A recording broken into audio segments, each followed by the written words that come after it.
Hello दोस्तों, good evening and welcome to Veeru Academy where learning meet success. उम्मीद करता हूं दोस्तों आप लोग सभी बहुत बढ़िया होंगे और अपनी तैयारी बहुत अच्छे तरीके से कर रहे होंगे। दोस्तों, बॉटनी का सेशन चल रहा था जिसमें मैंने जड़, तना, फ्लावर यानी फूल, इन सारे चीजों के बारे में डिटेल्स में एक्सप्लेन कर दिया है। आज हम एक नया टॉपिक लेके चलेंगे जिसका नाम है सीड। इसको हिंदी में क्या बोलते हैं? बीज बोलते हैं। क्या बोलते हैं? बीज। सीड को क्या बोलते हैं? बीज। दोस्तों, ये जो बीज होता है ये पौधे का एक भाग होता है जिसके अंदर कैपेबिलिटी होती है, क्षमता होती है एक नए पौधे को उत्पन्न करने का। इसके अंदर जो जीन पाया जाता है, डीएनए पाया जाता है, उसमें ये कैपेसिटी होती है कि वह एक नए पौधे को जन्म दे सकता है। ठीक है, तो आज हम इस सीड के बारे में डिटेल्स में जानने वाले हैं। एग्जाम्पल के तौर पे बात करें, यहाँ पे एक सीड बना लेते हैं। कोई सा भी सीड है, हर एक प्लांट का अलग अलग शेप और साइज में सीड यानी बीज पाया जाता है। मान लेते हैं ये कोई सीड यानी बीज है। बीज के ऊपर एक कवर होता है, हर एक बीज के ऊपर कवर होता है जिसको क्या बोलते हैं? कोटिंग बोलते हैं। क्या बोलते हैं? कोटिंग बोलते हैं। क्या बोलते हैं? कोटिंग बोलते हैं। ऐसे कवर होगा, जैसे मूंगफली आपने खाया होगा, बहुतों लोगों ने खाया होगा। मूंगफली जब छीलते हैं तो बीज की बात मैं कर रहा हूँ, ठीक है।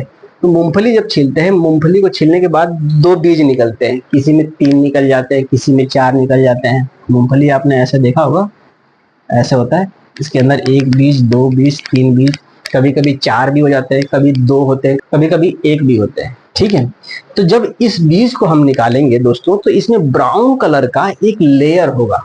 उसी लेयर को क्या कहते हैं? कोटिंग कहते हैं या कोट बोल देते हैं। ठीक है, वो हर एक बीज में पाया जाता है। वह बीज को सुरक्षा प्रदान करने का काम करता है। इसके बाद हर एक बीज में छोटा सा होल या छिद्र होता है। अब इस होल और छिद्र को क्या कहते हैं? माइक्रोपिल्स कहते हैं। माइक्रोपिल। क्या बोलते हैं? माइक्रोपिल बोलते हैं। होल और छिद्र को क्या बोलते हैं? माइक्रोपिल बोलते हैं। ठीक है, तो दो चीजें आपने जान लिया कि बीज के अंदर कोटिंग होती है जो उसे सुरक्षा प्रदान करती है, और दूसरा होता है माइक्रोपिल। क्या करता है? ये एक प्रकार का होल होता है जो इसके अंदर ऑक्सीजन और पानी प्रोवाइड कराने का काम करता है। ठीक है, आपने चना देखा होगा दोस्तों। चना जो होता है वो ऐसे होता है, ध्यान देना। चना कैसे होता है? ऐसे होता है।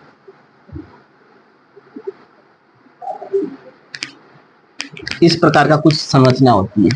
ठीक है, तो यहाँ पे दोस्तों, यहाँ पे कुछ ऐसे संरचना पाई जाती है।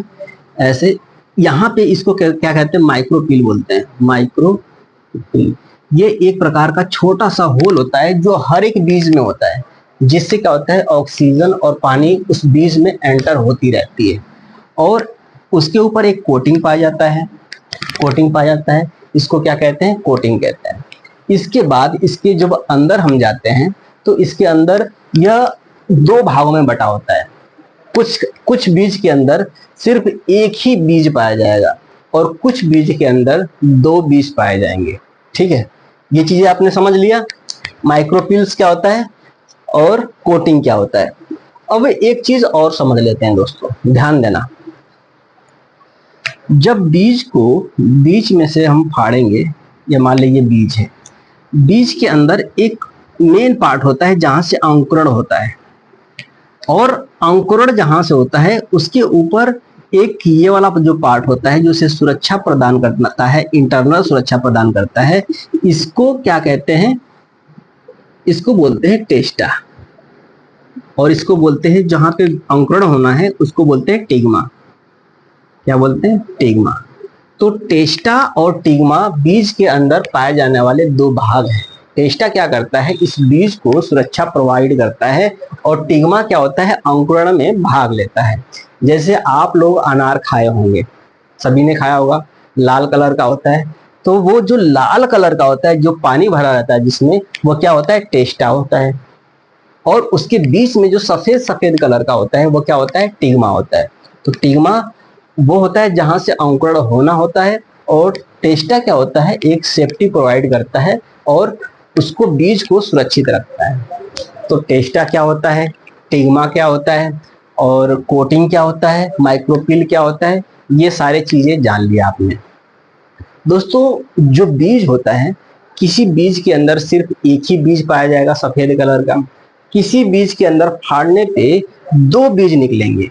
आपने मटर का बीज देखा होगा, मटर को फुलाएंगे, फुलाने के बाद उसको जब जब दो टुकड़ों में विभाजित करेंगे तो उस कंडीशन में जब ये एक इधर का भाग और एक इधर के भाग में टूट जाएगा। चना लीजिए, दो भागों में टूट जाएगा। मूंगफली लीजिए, दो भागों में, बराबर भागों में टूटेगा।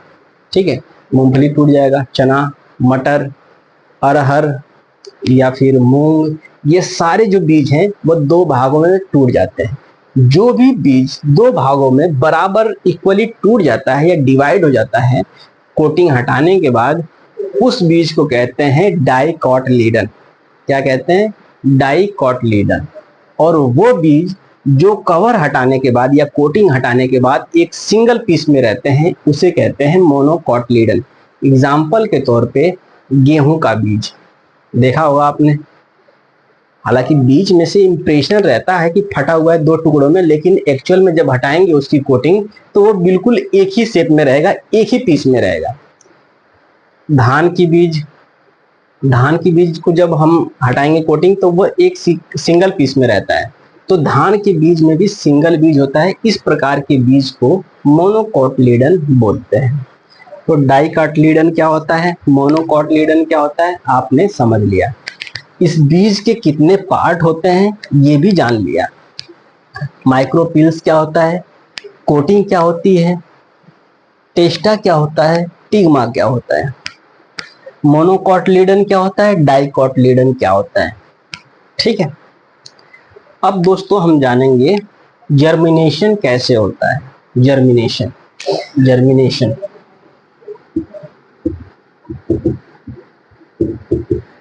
जर्मिनेशन को हिंदी में अंकुरण बोलते हैं। अंकुरण ऐसे ही रहेगा ना, ठीक है। अब अंकुरण क्या होता है दोस्तों, जो बीज होता है उसको जब सुटेबल इन्वायरमेंट मिल जाता है, सुटेबल टेम्परेचर यानी तापमान मिल जाता है, उसको एक परिवेश मिल जाता है, पानी मिल जाता है, ऑक्सीजन मिल जाता है, तो वह क्या करता है, पत्तियों में और जड़ में अंकुरित हो जाता है। ये जो प्रक्रिया होती है, यह प्रक्रिया कहलाती है अंकुरण यानी जर्मिनेशन।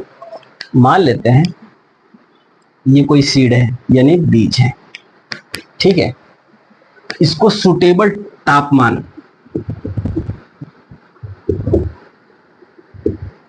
मिल गया, यानी ये बीज सर्दियों के मौसम में उगता है तो या जर्मिनेट होता है, तो उसको सर्दी वाला तापमान यानी 20 से 25 डिग्री या फिर 17 डिग्री, 18 डिग्री या 10 डिग्री जिसमें ये जर्मिनेट हो सके, उसे सुटेबल तापमान कहते हैं।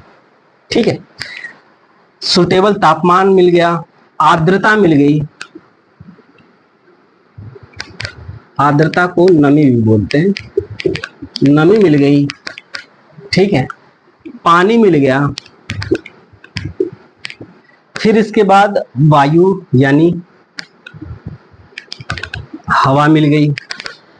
सॉरी दोस्तों, कुछ खांसी आ रही है, एडजस्ट करना आप लोग। तापमान मिल गया, आर्द्रता यानी नमी मिल गई, पानी मिल गया, वायु मिल गया, और इसके साथ सबसे महत्वपूर्ण होता है एक हार्मोन्स जिसका नाम है जिबरलिन।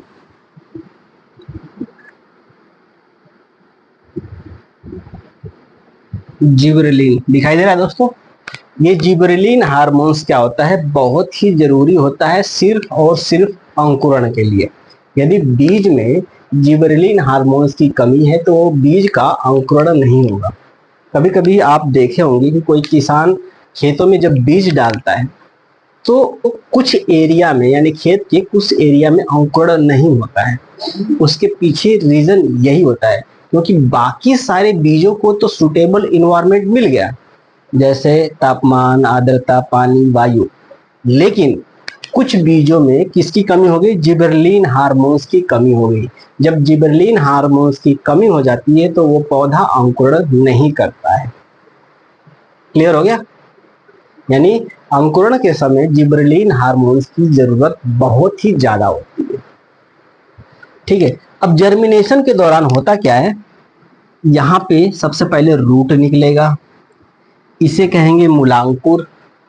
इसके बाद ये जब जो मूलांकुर होता है दोस्तों, यह रूट सिस्टम तैयार करेगा और ऊपर वाला जो भाग निकलेगा इसे कहेंगे प्रांकुर।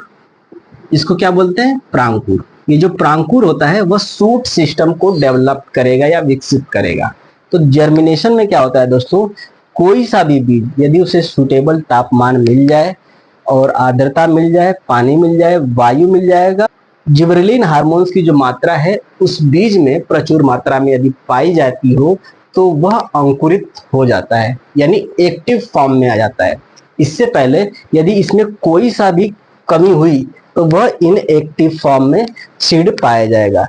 मान ले तापमान की कमी हो गई, यानी तापमान बहुत ज्यादा हो गया। कभी कभी आपने धान की रोपाई जब आप सर्दियों के मौसम में करेंगे तो वो नहीं जम पाएगा। दोस्तों समझ में आ रहा है तो चैनल को सब्सक्राइब करने के बाद बेल आइकन को दबा करके मेरे साथ से जुड़ जाए। यहां तक समझ में आ गया दोस्तों? अब हम जान लेते हैं जितने भी बीज होते हैं, पौधे होते हैं, पेड़ होते हैं, उन्हें किसकी जरूरत होती है, न्यूट्रिएंट्स यानी पोषण की जरूरत होती है। तो पोषण के आधार पे पोषण कितने प्रकार के होते हैं,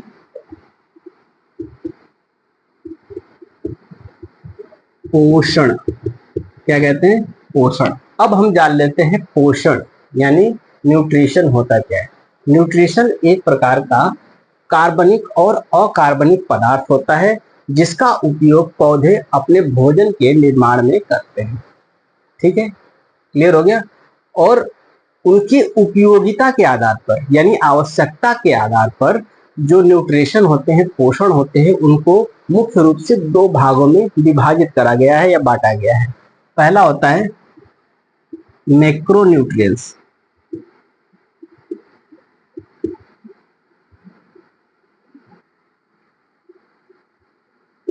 मैक्रोन्यूट्रिएंट्स और दूसरा होता है माइक्रोन्यूट्रिएंट्स। माइक्रो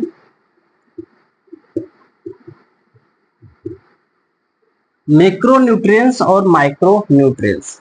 मैक्रोन्यूट्रिएंट्स वैसे न्यूट्रिएंट्स यानी वैसे पोषण होते हैं जिसका उपयोग पौधे बहुत अधिक मात्रा में करते हैं। और माइक्रोन्यूट्रिएंट्स नाम से ही स्पष्ट है कि माइक्रो मतलब इसकी जरूरत क्या होती है, कम होती है। तो माइक्रो न्यूट्रिएंट्स जो होते हैं वैसे पदार्थ होते हैं जिनका उपयोग पौधे करते तो हैं लेकिन कम मात्रा में। अब हम जान लेते हैं मैक्रो न्यूट्रिएंट्स में कौन कौन सी चीजें आती हैं और माइक्रो न्यूट्रिएंट्स में कौन कौन सी चीजें आती हैं। दोस्तों केमिस्ट्री आपने पढ़ा होगा, रसायन विज्ञान पढ़ा होगा। रसायन विज्ञान में आपने देखा होगा कि हाइड्रोजन का एटॉमिक नंबर 1, हीलियम का atomic number 2, lithium, beryllium, boron, carbon, nitrogen, oxygen, fluorine, neon, sodium, magnesium, aluminium, ये जितने भी तत्व हैं उनका एक एटॉमिक नंबर होता है और एक एटॉमिक मास यानी परमाणु भार होता है। तो परमाणु भार पे हम नहीं जाएंगे, हम इस चीज को समझने की लिए कोशिश करेंगे कि किस तरीके से हम आसान भाषा में मैक्रोन्यूट्रिएंट्स क्या होता है, माइक्रोन्यूट्रिएंट्स क्या होता है ये समझ जाए। दोस्तों ध्यान देना, 6, 7, 8 यानी 6 का किसका एटॉमिक नंबर है, कार्बन, नाइट्रोजन और ऑक्सीजन। ध्यान देना, कार्बन, नाइट्रोजन, ऑक्सीजन। फिर इसके बाद 11, 12 लिख ले लीजिए, पोटेशियम, सोडियम, मैग्नीशियम। ठीक है, फिर इसके बाद 19, 20 ले लीजिए, 19, 20, ये हो जाएगा आपका पोटेशियम और कैल्शियम। दोस्तों ये वाला जो एलिमेंट होते हैं, तत्व होते हैं, इनकी जरूरत पौधों को बहुत ज्यादा होती है। इस वजह से यह क्या आ जाते हैं, मैक्रोन्यूट्रिएंट्स में आ जाते हैं। एक और न्यूट्रिएंट्स जोड़ लीजिए इसमें, MO, मोलबेडेनम, ये भी मैक्रोन्यूट्रिएंट्स में आते हैं। किसमें आते हैं, मैक्रो। अब हम जान लेते हैं माइक्रो न्यूट्रिएंट्स में कौन कौन से तत्व आते हैं। तो माइक्रो न्यूट्रिएंट्स में पहला आ जाएगा 5 नंबर, फिर इसके बाद आ जाएगा 25 number, 26 number, 27 number, 28 number, 29 number, 30 number. अब ये मिटा देता हूं समझने के लिए। देखिए दोस्तों, 5 नंबर जो है वो बोरॉन का है, फिर ये हो गया मैंगनीज, फिर आयरन, फिर कोबाल्ट, फिर निकिल, फिर कॉपर और ये जिंक। ये जो जो तत्व हैं दोस्तों, यह क्या कहलाते हैं? माइक्रो न्यूट्रिएंट्स कहलाते हैं, जिसकी आवश्यकता पौधों या बीज को होती तो है लेकिन कम अमाउंट में। तो ये रहा बीज से रिलेटेड कुछ महत्वपूर्ण जानकारी। दोस्तों, हम जानते हैं कि जो पौधा होता है वह हमारे लाइफ के लिए कितना यूजफुल यानी उपयोगी होता है। अब दोस्तों, उपयोगिता के आधार पे बात करें, इसको मिटा देता हूं मैं, इसको मिटा देता हूं। ये चीजें समझ में आ गई होगी उम्मीद करता हूं। दोस्तों, उपयोगिता के आधार पर प्लांट बहुत ही जरूरी है किसी भी लिविंग ऑर्गेनिज्म के लिए, ठीक है, ना कि इंसान, किसी भी लिविंग ऑर्गेनिज्म के लिए, क्योंकि यह प्रोड्यूसर होता है। प्रोड्यूसर कहने का मतलब ये हुआ कि यह भोजन का क्या करता है? उत्पादन करता है। देख लेते हैं दोस्तों, इसका उपयोग कहाँ कहाँ होता है। उपयोग पहला होता है भोजन में, इसमें भोजन में। दूसरा होता है दवा में, सबसे महत्वपूर्ण, दवा में भी प्लांट का उपयोग हम करते हैं, और प्लांट के किस भाग का करते हैं वह अलग मैटर है, लेकिन है तो वो प्लांट का ही हिस्सा। तीसरा, वातावरण यानी इन्वायरमेंट को शुद्ध करने में प्लांट का बहुत ही बड़ा योगदान है। ऑक्सीजन जो हमें मिलता है वह कहाँ से मिलता है? प्लांट से ही मिलता है। इसके बहुत ही फायदे हैं दोस्तों। इस वजह से सरकार कोई सा भी हो, कोई सा भी गवर्नमेंट हो, किसी भी देश का हो, जो पेड़ है उसका संरक्षण या जंगलों का संरक्षण करने में भरपूर कोशिश करती है, ठीक है। तो अब हम जान लेते हैं दोस्तों, ये तो हमने जान लिया कि उपयोग क्या क्या है। तो कुछ प्लांट ऐसे होते हैं जो कि हम भोजन और दवाइयों के रूप में यूज करते हैं। एग्जाम्पल के तौर पे यदि दवा की बात करें तो सिनकोना जो पौधा होता है उसकी छाल से हम क्या बनाते हैं? कुनैन बनाते हैं। और कुनैन किसके इलाज के लिए उपयोग होता है? मलेरिया के उपचार के लिए हम इस्तेमाल करते हैं। फिर इसके बाद दालचीनी या मसाले के रूप में हम यूज करते हैं, मसाला, ठीक है। कपास कपड़ा बनाने में, क्या बनाने में? कपड़ा बनाने में। लौंग। अब अपने पास जो भी आप चीज देखते हैं पौधे से रिलेटेड, वो सारी चीजें यहाँ पे आ जाएंगी, ठीक है। और क्या देखते हैं आप? अमरूद। जितने भी फल जो होते हैं वो किसके काम में आते हैं? खाने के काम में आते हैं। किसके काम में आते हैं? खाने के काम में आते हैं जितने भी फल होते हैं। कुछ फल ऐसे होते हैं जो मेडिसिन के रूप में भी आते हैं, कुछ फल ऐसे होते हैं जो कि हम कोई प्रोडक्ट बनाते हैं, जैसे नारियल हो गया, यह रस्सी बनाने में भी इसका इस्तेमाल करते हैं, और भी जगह इसका इस्तेमाल करते हैं। और अगला हो गया क्या? अगला क्या हो गया? नारियल को आपने समझ लिया, रस्सी। ऐसे ही जूट होता है, जूट, इसकी भी रस्सी बनती है, ठीक है दोस्तों। अब आपने समझ लिया होगा कि मेरे कहने का, बताने का मतलब क्या है। तो दोस्तों, आज इस टॉपिक को यही खत्म करते हैं। मिलेंगे कल नए उमंग, नए तरंग और नए जोश के साथ। तब तक के लिए जय हिंद।